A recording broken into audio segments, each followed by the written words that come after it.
Обезбедувачот на премиерот Раде Ристовски обвинет за семено насилство врз сопругата. Доби условна казна од 1,5 година затвор, која нема да ја издржи доколку во наредните 3 години не стори ново кривично дело. Ваква првостепена пресуда донел кривичниот суд, откако обвинетиот признал вина. Обвинителството го гони за кривично дело телесна повреда при семено насилство, за кое е предвидена казна затвор од 6 месеци до 3 години. На денешното рочиште обвинетиот РР призна вина и судот му определи условна осуда казна затвор во траење од 1 година и 6 месеци затвор, кој нема да ги одлежи доколку во наредните 3 години не стори друго кривично дело.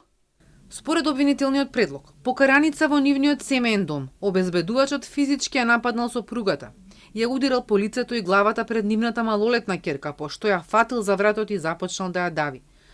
Телесно ја повредил и предизвикал психичка вознемиреност.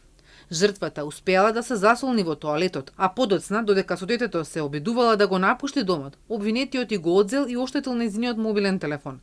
Заедно со ќерката побарале помош кај соседка, која ги примила во својот дом. Ристовски доби и 8-дневен притвор. Обвинетиот полицаец од 6-та управа засега не оди на работа. Лицето за кое прашувате во моментов има статус на мирување на работниот однос во Министерството за внатрешни работи.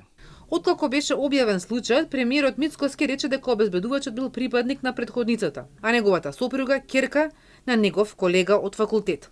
Но она што предизвика реакции беше изјавата на премиерот дека законот важи за сите за разлика од минатото и дека за овој случај за мал престап системот веднаш функционира. Семеното насилство не е мал престап, туку кривично дело повеќе од 20 години, реагираа невладините, кои побараа од премиерот сериозно, гласно и недвосмислено да го осуди секој чин на родово заснувано насилство. Ова е втор случај против телохранител на Мицкоски. Предходно, Ангел Самараков доби 1,5 година затвор за оддавање службена тајна, но апелација ја укина пресудата и го врати предметот на повторно судење.